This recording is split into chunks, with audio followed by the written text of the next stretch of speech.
Terry Tentacle, an easy-peasy person from Easy-Peasy Island in the middle of the terrific ocean, by Roger Hargreaves and Gray Joliffe. Deep at the bottom of the sea of the terrific ocean, there is a place known as Seaville.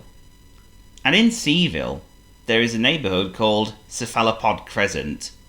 And on Cephalopod Crescent, there is a house known as Inkjet Cottage, home to Terry Tentacle, the easy-peasy octopus. Octopi, as you may well know, or perhaps you don't, have 8 long arms which, as you may well know, or perhaps you don't, are called tentacles.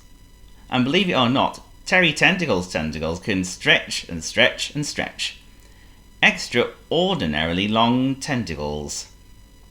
A bit like a certain octopus from another island you may or may not know, and in a similar fashion to a certain orange fellow with arms that extend, so I'm sure you all know who they are. Our story begins with Terry asleep in his bed. He was having a dream. A dream that was so hilarious he woke himself up by bursting into fits of laughter. After that he sat up in bed, stretched those extraordinarily long tentacles of his, and yawned. Oh, very hard.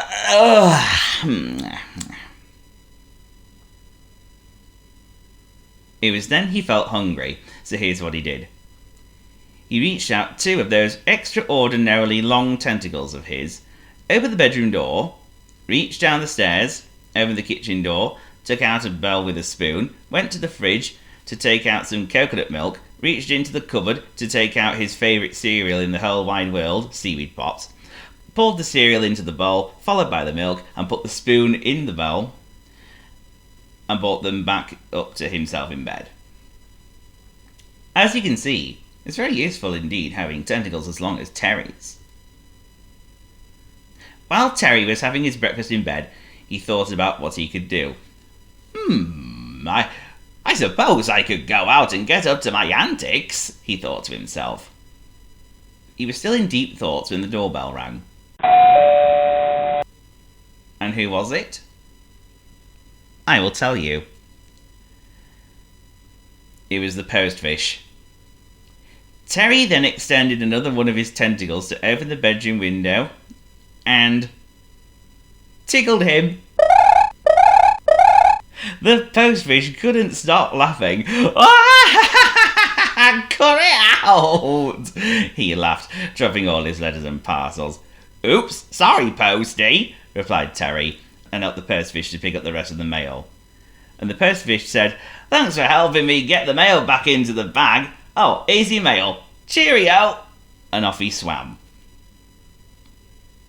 Then after Terry had checked his mail, he finished his breakfast, made his bed, washed his face, cleaned his teeth, went downstairs, washed up his bowl and spoon, put them back in the drying rack, put on his hat, and set off to look for someone to tickle. Looking for anybody to tickle. The first person he met was Clive Click, the easy-peasy dolphin. He was just swimming on his merry way to the underwater public library to check out a book about the human anatomy. Now for my first antic, thought Terry to himself. He reached out one of his tentacles, it looped the loop around Clive, paused, and then tickled him. Clive swerved around suddenly and looked around very quickly to see who was there, but there was nobody there. Terry grinned, a mischievous grin. He waited another moment and then tickled Clive again. This time he carried on tickling him until Clive was begging for mercy. No, by the bull-nosed dolphins of the Bahamas, he laughed. Cease his juvenile behaviour immediately! Even the passing fish were laughing at such a sight. There was a terrible pandemonium. Then Terry got bored of tickling Clive, so he gave him one more tickle for luck. And then very quietly and quickly brought his tentacle back to the rock he was hiding behind. Chuckling to himself, he swam away, leaving poor Clive Click to explain what had happened. But Clive, try as he might, couldn't figure out where to begin. Meanwhile, Terry was enjoying himself most greatly. He tickled Finn Float, the easy peasy ray who was taking his class of fish out on the school trip. He tickled Tsuneo Swell, the easy peasy pufferfish. He laughed so hard, he inflated like any old how. He tickled Isabel Ink, the easy peasy squid, until she got her arms and legs all tangled up. He also tickled Grant Glow, the easy peasy anglerfish. But not for long. Grant tried to bite Terry's tentacle, but Terry quickly drew it back. And also Terry tickled Joe Jiggle, the easy peasy jellyfish. Joe loved it most of all. He thought he had something to play with. And Joe doesn't often get to meet people.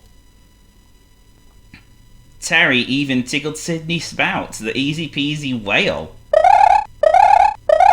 The biggest whale in the whole of the terrific ocean. And what a whale of a tickle it was!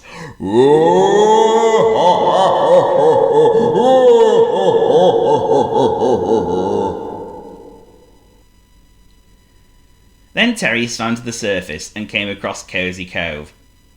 On the beach were Willie Woof, Charlie Oink, Molly Moo, Harry Hoof, Colin Croak, Delia Dot, Winnie Week, Susie Squawk, Sam Squeak, Hugh Hiss and Horace Honk. They were having a grand day out on the beach. "No!" chuckled Terry to himself. "This'll be good!" And he reached out those 8 long tentacles of his and tickled them.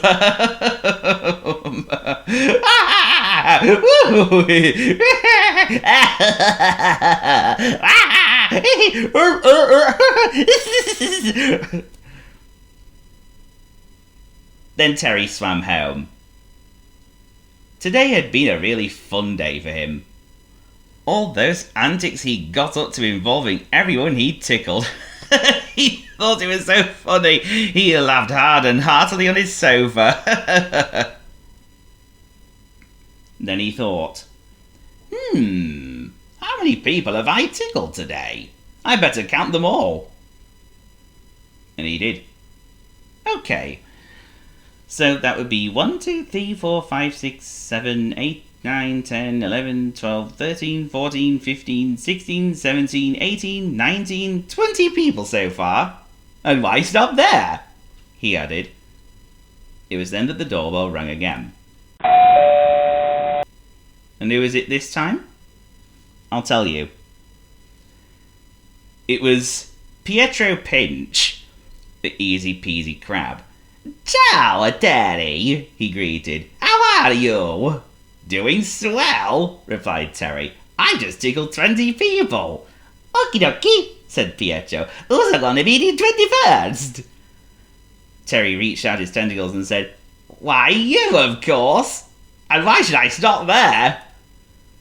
There's plenty more fish to tickle in the sea."